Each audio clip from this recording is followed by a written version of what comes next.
Shalom Jemaat GKY Kebayoran Baru yang dikasihi Tuhan. Kita bersyukur boleh melanjutkan akan perenungan kita dengan tema suffering, penderitaan, dalam bagian yang kedua ini. Sebelum kita mulai, mari kita bersama-sama tundukkan kepala, kita masuk dalam doa. Tuhan, terima kasih untuk anugerah-Mu yang menyertai kami Tuhan di dalam saat-saat sulit, di dalam kehidupan kami. Kehadiran-Mu nyata ya Tuhan, sekalipun banyak pertanyaan kami yang belum terjawab, namun kasih penyertaan-Mu dan kemurahan-Mu Tuhan memberikan kami kekuatan untuk tetap melewati semua ini dengan iman. Sekalipun pengertian kami belum sampai di level yang seharusnya.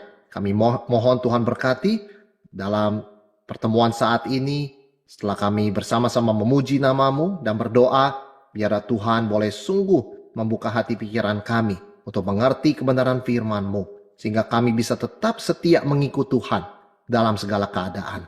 Terima kasih Tuhan, urapi hamba-Mu dan berkati setiap kami. Dalam nama Tuhan Yesus kami berdoa. Amin.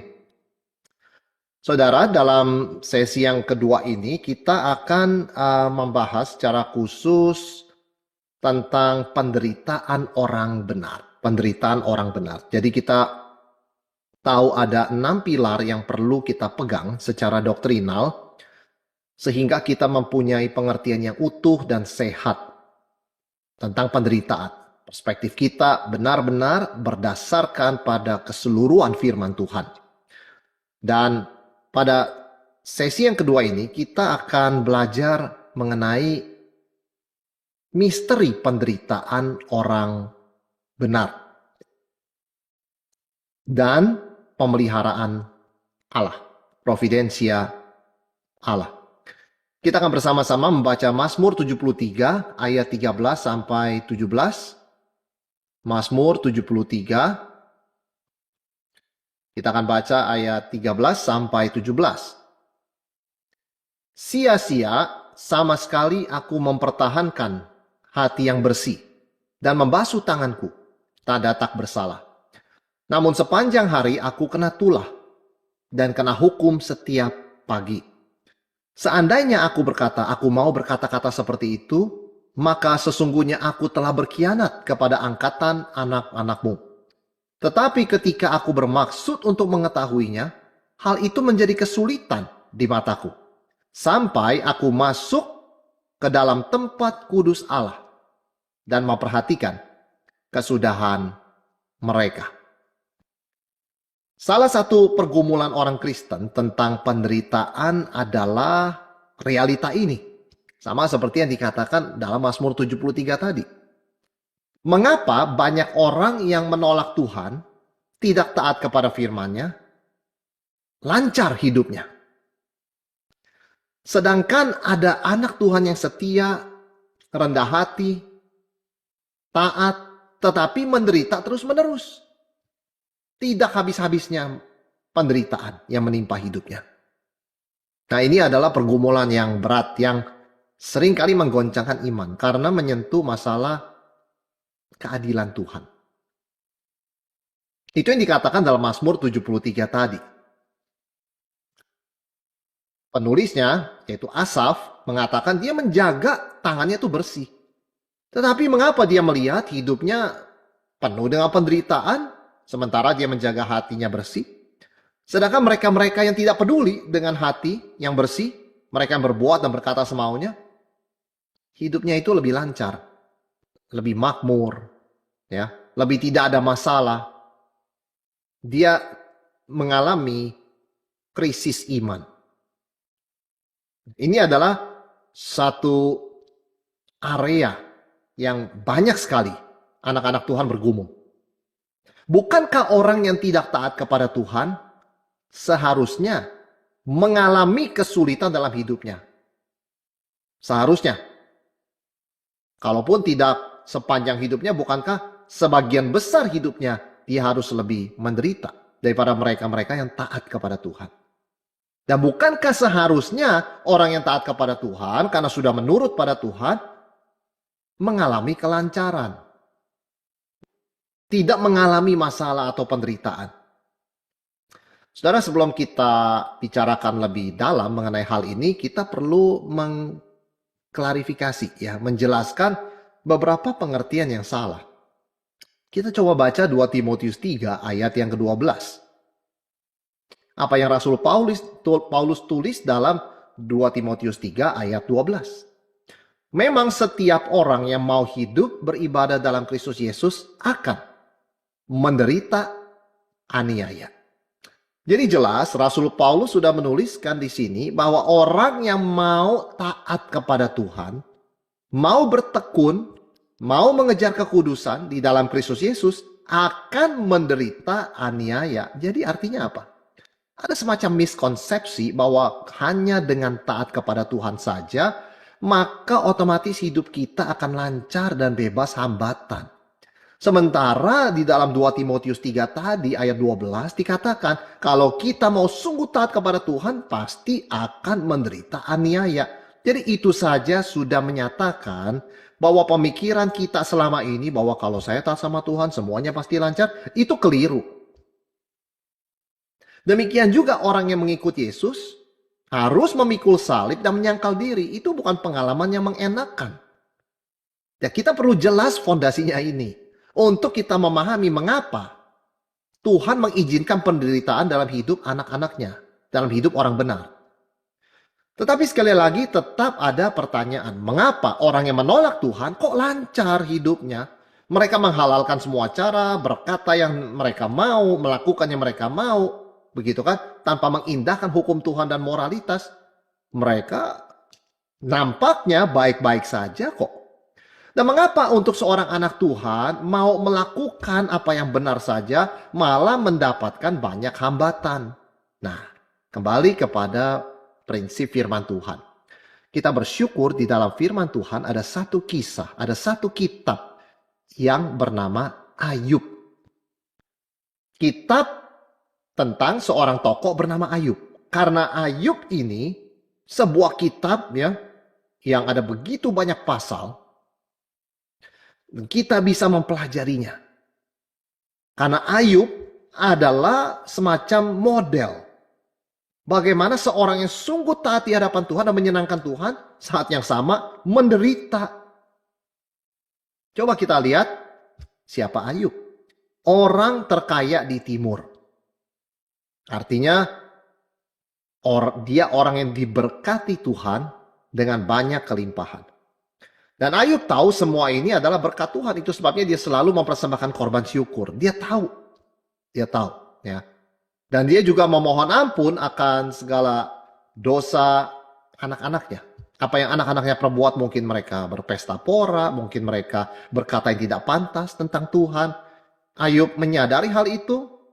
Dia memohon ampun kepada Tuhan. Sehingga Tuhan berkata kepada iblis, tidakkah kamu lihat hambaku Ayub? Dari semua orang di dunia, tidak ada seorang pun seperti Ayub. Bahkan Tuhan pun berkenan akan sikap Ayub. Nah, pada waktu itu orang sering mengkaitkan berkat, kekayaan, dan kesalehan. Tiga ini ya, berkat, kekayaan, dan kesalehan. Mengapa Ayub kaya? Dia diberkati. Mengapa Ayub diberkati? Karena dia saleh. Dia baik, dia taat kepada Tuhan. Jadi orang menghubungkan berkat dan kesalehan. Berkat di sini dihubungkan dengan kekayaan dan kesehatan. Ya kan? Jadi dengan kata lain orang menghubungkan berkat dan kesalehan. Lalu sebaliknya orang juga menghubungkan penderitaan dan dosa. Seperti kita sudah bicara sebelumnya. Jadi ketika banyak orang salah konsep, mereka menghubungkan penderitaan dan dosa. Artinya kalau orang itu banyak menderita, berarti dia banyak dosa. Kalau orang itu kurang menderita, dia kurang dosa. Kalau dia tidak menderita, dia tidak berdosa. Itu keliru. Tapi demikian juga keliru orang yang mengatakan bahwa orang itu menghubungkan antara berkat dengan kesalehan. Semakin diberkati, berarti hidup dia semakin saleh. Karena itu Tuhan memberkati dia. Ya kan? Sebaliknya kurang diberkati, berarti hidupnya kurang saleh. Banyak diberkati berarti hidupnya sangat saleh. Jadi ada dua hal yang kita lihat manusia ini umumnya hubungkan ya. Jadi kita sudah pernah bahas penderitaan dan dosa berhubungan dalam pengertian dosa menimbulkan penderitaan, menghasilkan penderitaan. Tapi tidak boleh sebaliknya dikatakan orang yang menderita itu karena dia sudah berbuat suatu dosa. Tidak bisa. Bukan tugas kita untuk menghakimi, bahkan kita berbuat salah kalau kita melakukan hal itu. Tapi itu yang terjadi di dalam kisah hidup Ayub.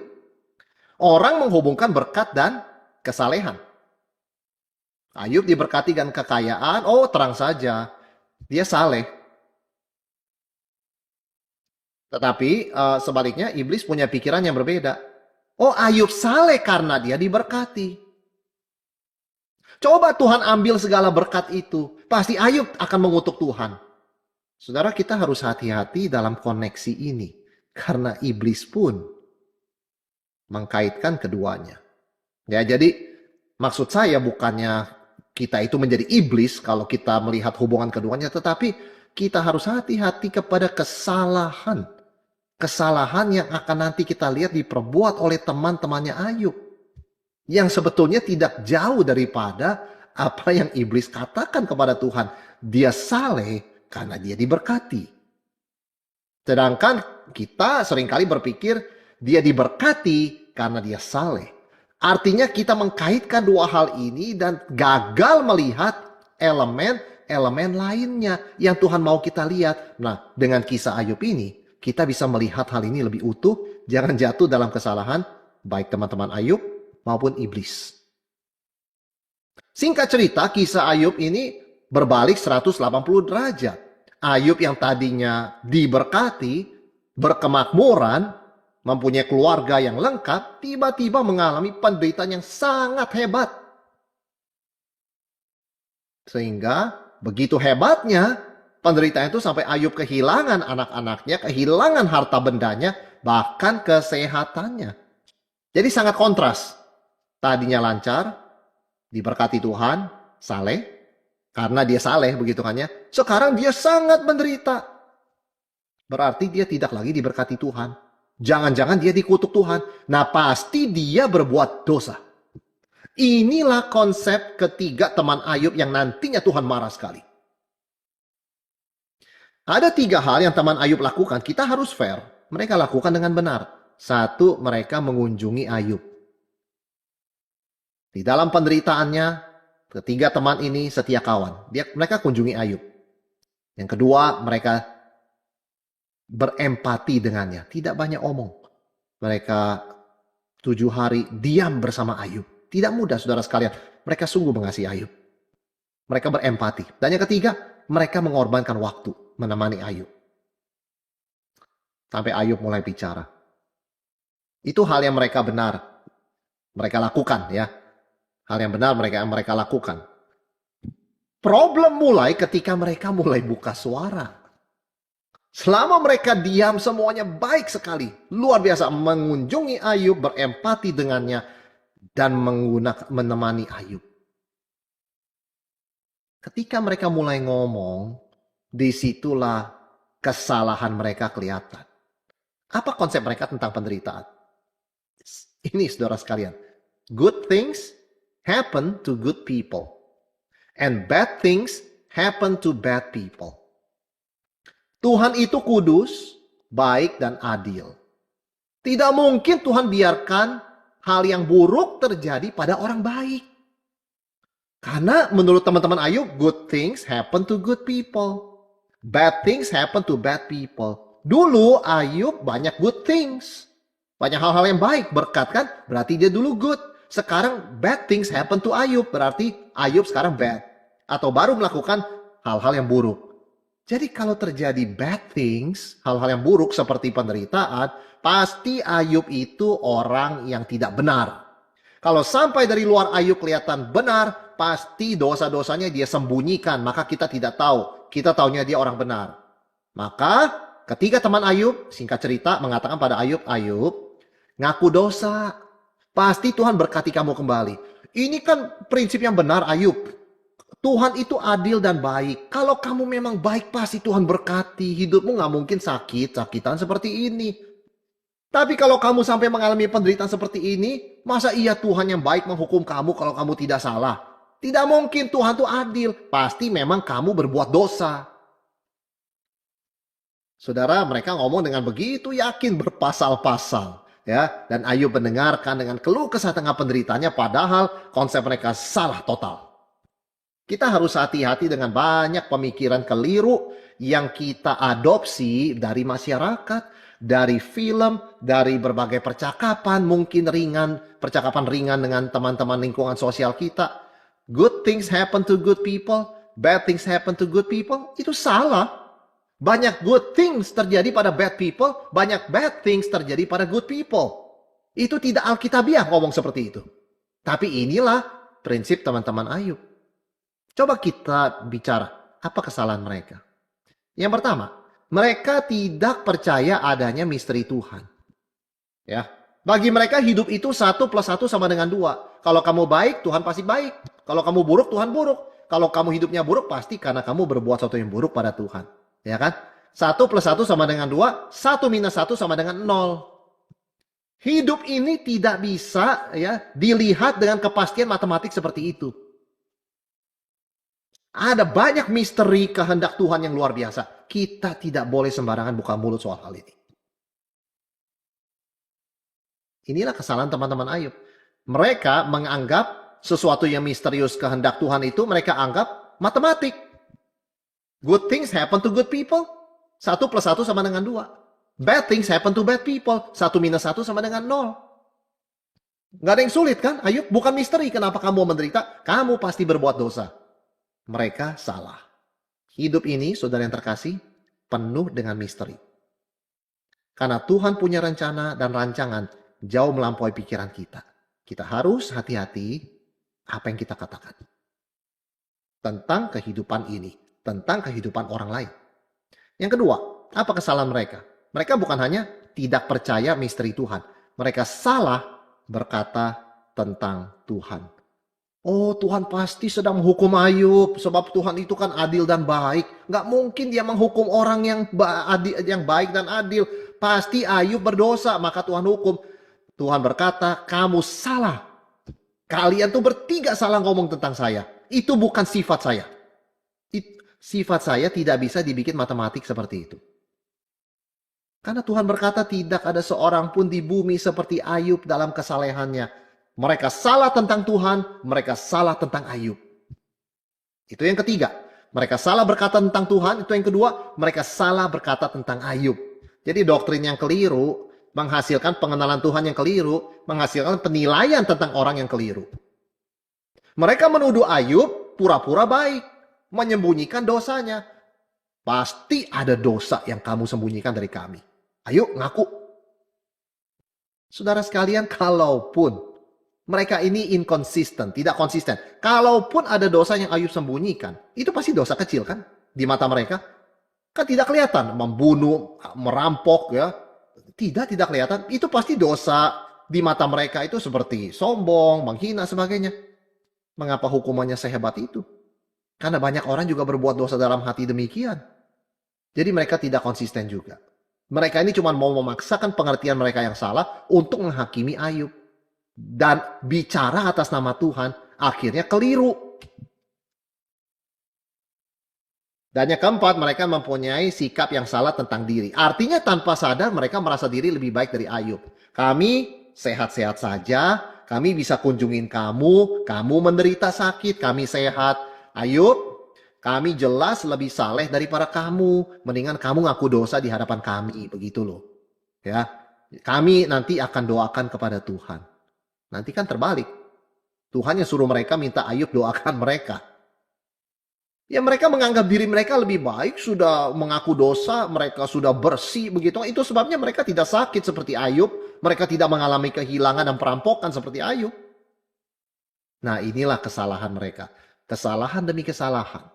Salah tentang hidup ini. Hidup ini penuh misteri, saudara sekalian, bukan matematika. Ya. Salah tentang Tuhan. Salah tentang Ayub, salah tentang diri mereka. They are wrong about everything. Itu inti kitab Ayub. Ketiga teman Ayub, konsepnya keliru semua. Inti kesalahan mereka adalah mereka tidak bisa menemani Ayub, berempati dengannya, merasakan penderitaannya tanpa harus menawarkan nasihat. Mereka tidak bisa. Mereka sudah bagus melakukan itu selama 7 hari mereka diam bersama Ayub. Tapi begitu mereka buka mulut, mereka buka suara, di situ mereka kacau semuanya. Artinya mereka tidak bisa sabar, mereka tidak tahan. Karena memang konsep yang keliru ini pasti akan kelihatan. Jadi intinya apa? Mereka tuh tidak hormat kepada Tuhan. Mereka tidak takut akan Tuhan. Mereka tidak mengakui bahwa hidup ini penuh dengan misteri kehendak Tuhan. Tidak bisa disimplifikasi, disederhanakan dengan 1 plus 1 sama dengan 2. Good things happen to good people. Bad things happen to good people. Nggak bisa seperti itu. Dan mereka dengan buru-buru melompat kepada kesimpulan. Nah, ada lagi teman Ayub namanya, ini di luar 3 orang tadi ya, namanya Elihu. Elihu itu bukan datang di awal. Dia datangnya belakangan. Jadi selama di awal itu, setelah dia datang, dia banyak diam. Dia banyak mendengar. Ini baru sikap yang benar. Kalau kita berhadapan dengan seorang saudara yang menderita, kita harus lebih banyak mendengar daripada berbicara. Seperti Rasul Yakobus juga mengingatkan kita. Cepat mendengar, ya, lambat bicara, lambat untuk marah. Elihu diam. Tetapi belakangan setelah ketiga teman ini berhenti dan capek ngomong, baru Elihu ngomong. Dan luar biasanya di dalam struktur kitab Ayub kita lihat setelah Elihu selesai bicara, Tuhan muncul. Sehingga kita yang membaca Alkitab, para penafsir yakin percaya Tuhan senang dengan perkataan Elihu. Meskipun kita tidak bisa memastikan 100%, tetapi kita melihat ketika Elihu selesai bicara, Tuhan muncul dalam angin badai. Seolah-olah Tuhan mau berkata, ini yang benar ngomongnya. Elihu. Maka ketika Tuhan menegur teman-teman Ayub, hanya 3 yang disebutkan. Elifaz, Bildad, dan Zofar. Elihu tidak ditegur. Elihu tidak disebut. Jadi kita bisa belajar dari Elihu. Kita belajar dari 3 teman tadi yang salah itu seperti apa kan? Mereka mensimplifikasi hidup. Mereka salah tentang Tuhan, tentang Ayub, tentang diri mereka. Nah, sebaliknya kita bisa belajar dari yang benar, yaitu Elihu. Apa sih poin Elihu? 1. Tuhan tidak diam. Tuhan bicara melalui penderitaan kita. Itu tepat. Ya, itu di Ayub 32 sampai 33. Saudara bisa membaca ya dengan pelan ya, dengan seksama poin-poin Elihu itu. Tuhan tidak diam. Dia berbicara melalui penderitaan. Yang kedua, poin Elihu, Tuhan itu adil.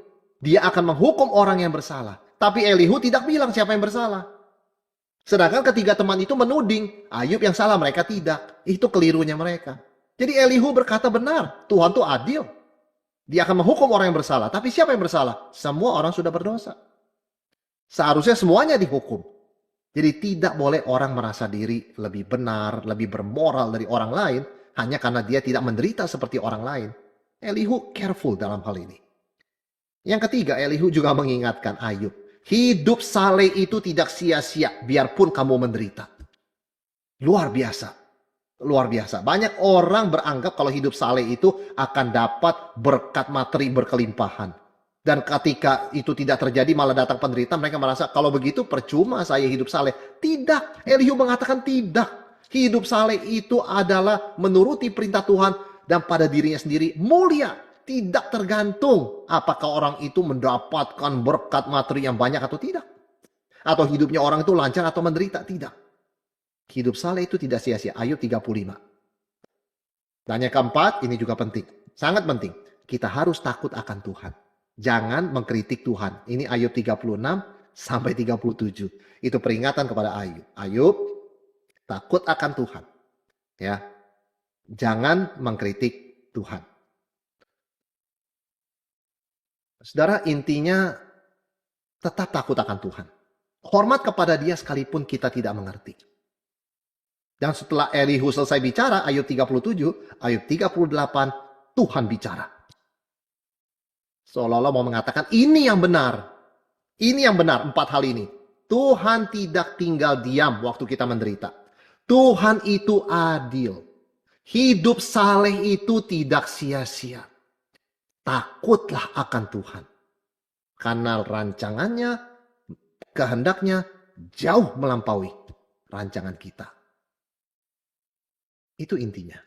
Dan ini yang menyenangkan Tuhan. Dan jangan lupa bahwa Tuhan Yesus tidak bersalah. Anak Allah yang sempurna, tetapi dia jatuh menderita. Demikian pula Rasul Paulus. Taat pada Tuhan malah menderita. Memang kita mungkin belum bisa mengerti why Tuhan izinkan penderitaan untuk anak-anaknya. Tetapi poin utamanya ini, saudara sekalian. Tuhan lebih menghendaki iman kita daripada pengertian kita. Ya, God desires our faith more than our understanding. Puji Tuhan kalau kita bisa menjelaskan iman kita. Puji Tuhan kalau kita bisa menjelaskan kenapa Tuhan mengizinkan penderitaan dalam hidup kita. Kalaupun kita masih belum mengerti soal hal itu, betapa indahnya kita tetap percaya. Karena yang menyelamatkan kita kan iman, bukan pengertian. Tentu iman sejati akan melahirkan pengertian. Orang kan harus tahu apa yang dia percaya.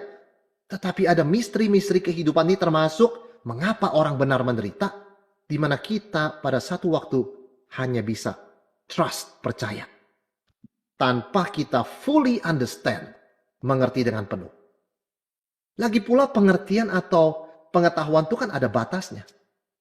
Tetapi kalau iman, sekalipun tidak mengerti, kita tetap percaya. Maka ada satu ayat yang indah di dalam bahasa Inggris ya, lebih kelihatan keindahannya ya di dalam pengkalimatannya. Di dalam Ayub 13 ayat 15 yang dikatakan, though he slay me, meskipun dia menyembeli aku, I will hope in him. Aku akan tetap berharap kepadanya. Sekalipun Tuhan menyembeli saya akan tetap berharap kepadanya. Luar biasa. Ini namanya aku percaya kepada Tuhan, sekalipun aku tidak mengerti mengapa aku sebagai anak Tuhan, kok sepertinya Tuhan mengorbankan saya.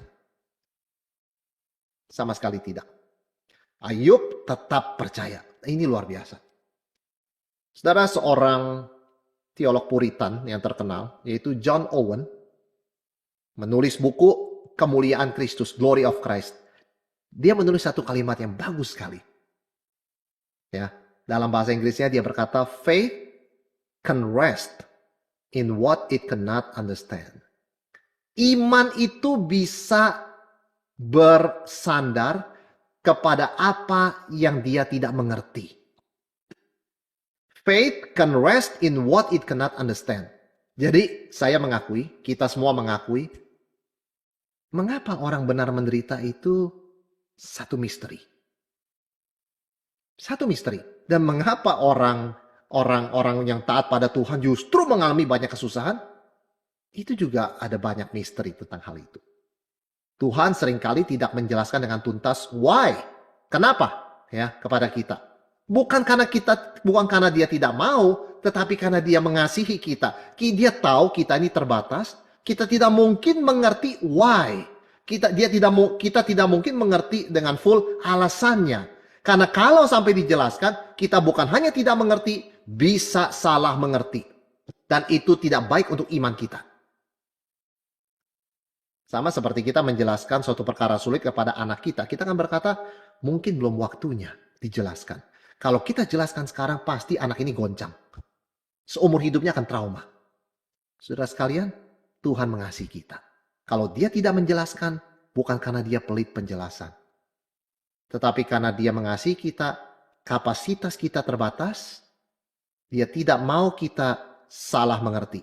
Lebih baik kita tidak mengerti dan tetap beriman kepada Tuhan. Daripada salah mengerti, kemudian akhirnya kita meninggalkan iman kepercayaan. Hanya Tuhan yang kenal kita. Hanya Tuhan yang tahu jalan hidup kita. Kita bukan Tuhan. Kalau kita bisa mengerti seperti Tuhan, ya kita sudah jadi Tuhan. Dan tentu tidak demikian. Itu sebabnya Tuhan bertanya kepada Ayub, di mana kamu waktu aku menjadikan alam semesta? Ayub diam. Tidak bisa menjawab. Tidak bisa mengerti. Apa itu poinnya Tuhan? Kenapa Tuhan ngomong seperti itu? Ayub, kalau misteri penciptaan saja kamu tidak bisa mengerti, bagaimana aku bisa jelaskan misteri penderitaan?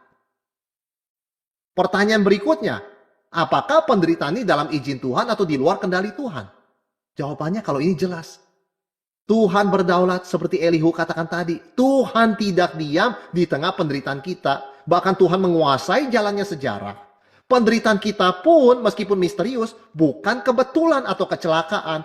Karena ini adalah atas dasar seizin Tuhan dan ketetapan kehendak Tuhan. Nah, ini yang membawa kita kepada pilar yang keempat. Providensia Tuhan, pemeliharaan Tuhan.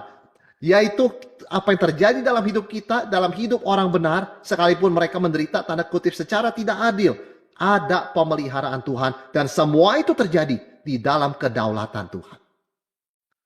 Tuhan itu berdaulat dan memelihara jalannya alam semesta dan hidup kita. Dan Allah menetapkan segala sesuatu. Bagaimana dengan kita? Kita bukan robot. Kita adalah makhluk moral yang membuat pilihan dan kita bertanggung jawab. Kedaulatan Tuhan tidak membuat kita jadi robot. Pilihan kita tidak bisa menggagalkan rencana Tuhan. Nah, ini sebagai contoh penderitaan Yusuf. Dia akan menderita ketidakadilan. Apa salah dia? Hanya karena dia dicintai oleh Yakub dibanding semua anak lainnya. Dia diperlakukan tidak adil. Dijual sebagai budak. Dijebloskan dalam penjara karena fitnah oleh istri Potifar. Sampai akhirnya Yusuf menjadi orang nomor 2 di Mesir. Apa kata Yusuf? Kejadian 50 ayat 20. Ini jawaban Yusuf. Ini menyatakan pada kita apa artinya pemeliharaan Tuhan. Kamu, dia berkata pada saudara-saudaranya yang dulu menjual dia. Kamu mereka-reka yang jahat untuk aku. Tetapi Tuhan mereka-rekanya untuk kebaikan. Providensia atau pemeliharaan Tuhan berarti Tuhan menguasai jalannya sejarah. Dan dia menggunakan penderitaan kita untuk mendatangkan kebaikan. Ini penghiburan kita. Kita tidak selalu mengerti why. Tuhan pun berkata pada Ayub, di mana kamu waktu aku menciptakan alam semesta? Kamu tidak mungkin mengerti kalau aku jelaskan. Bahkan bisa salah mengerti. Bisa meninggalkan iman kepercayaan. Tapi sekalipun kamu tidak mengerti, kamu harus tahu. Aku mengizinkan dan memimpin penderitaan di dalam hidupmu. Maka Roma 8 ayat 28, satu ayat yang sangat menghiburkan kita dalam segala keadaan. Kita tahu sekarang bahwa Allah turut bekerja dalam segala sesuatu untuk mendatangkan kebaikan bagi mereka yang mengasihi Tuhan. Apapun situasi kita termasuk penderitaan yang kita tidak mengerti, satu hal kita tahu dengan pasti, ujungnya itu kebaikan. Ya. Jadi apa yang kita bisa pelajari dari Ayub dan ketiga temannya? Dari 3 temannya kita belajar satu hal. Jangan menghakimi penderitaan orang sebagai hukuman Tuhan. Salah. Tuhan marah kepada ketiga teman Ayub. Tuhan tidak suka sikap demikian. Dan Tuhan minta mereka mohon maaf kepada Ayub. Minta Ayub berdoa syafaat untuk mereka. Barulah Tuhan akan mengampuni kesalahan mereka. Jadi serius. Tuhan serius soal sikap menghakimi ini. It's a big no. Ya, tidak. Sebaliknya, dari Ayub kita belajar. Jangan membela diri berlebihan. Memang Ayub itu di mata Tuhan orang benar. Tapi kan Tuhan tetap boleh menguji dia. Dan bukan berarti kalau diuji itu dia tidak benar. Atau Tuhan itu berbuat tidak adil. Artinya kalau dia benar maka dia harus selalu lancar dan penuh berkat. Itu yang Elihu katakan. Elihu itu mengingatkan ketika teman Ayub, kamu salah. Hidup itu tidak simpel seperti itu. Penuh misteri. Tapi kepada Ayub, Elihu juga berkata, Ayub, kamu gak perlu membela diri berlebihan. Kamu sama seperti mereka. Kalau saleh maka lancar.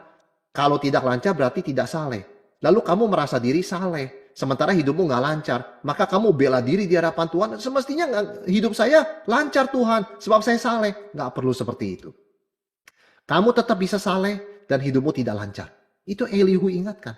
Jadi kita tidak usah juga membela diri terlalu berlebihan. Tuhan tidak menghakimi kita.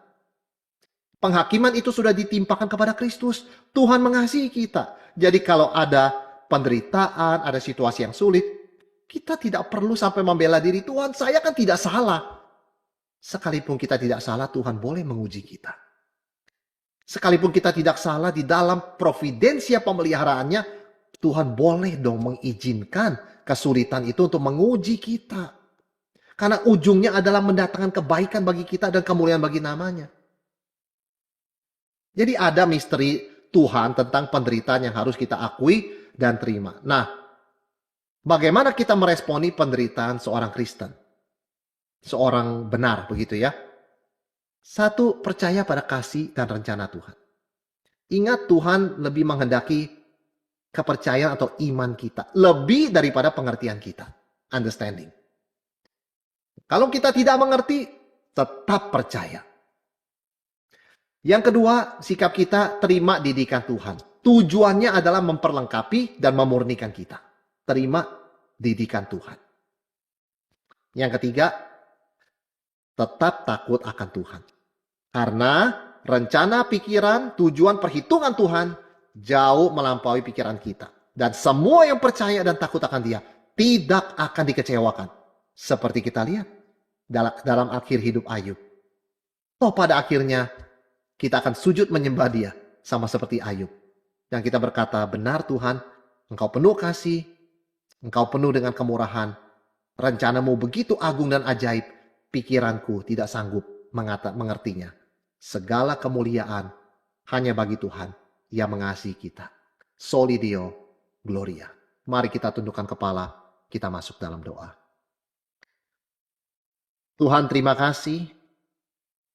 Ada begitu banyak hal di dalam firman-Mu yang boleh menolong kami untuk mengerti situasi-situasi di mana kami tidak mengerti. Khususnya ketika penderitaan terjadi kepada anak-anak-Mu yang Kau kasihi. Tuhan, ingatkan kami bahwa Engkau tetap mengasihi kami. Engkau tidak tinggal diam ketika kami menderita. Engkau bahkan menderita bersama dengan kami. Karena Engkau mengasihi kami. Dan Engkau telah mengutus Yesus Kristus untuk menderita bagi kami dan dosa-dosa kami. Tuhan, ajar kami boleh tetap percaya, beriman, berharap kepadamu, sekalipun saat ini kami tidak mengerti mengapa semua ini terjadi. Ajar kami tetap percaya kepada pemeliharaan kedaulatan Tuhan, yang di dalam segala situasi selalu ingin mendatangkan kebaikan bagi kami. Tolong kami Tuhan boleh tetap menghormati dan takut akan Engkau. Dan kami percaya Tuhan, akhir daripada kehidupan kami sebagai anak-anak-Mu adalah kemuliaan di dalam Kristus. Kami bersyukur, kami diberikan kekuatan dan boleh tetap dipakai Tuhan dalam segala keadaan. Sehingga tidak ada aspek hidup kami, baik kelancaran maupun penderitaan, yang berlalu dengan sia-sia begitu saja. Tetapi Tuhan boleh memakai semua itu untuk mendatangkan berkat bagi orang-orang di dunia ini. Khususnya bagi mereka yang belum mengenal Tuhan. Supaya mereka pun boleh datang dan percaya kepada Tuhan kami Yesus Kristus. Terpujilah nama-Mu Tuhan, mulialah nama-Mu. Dalam nama Tuhan Yesus kami berdoa. Amin.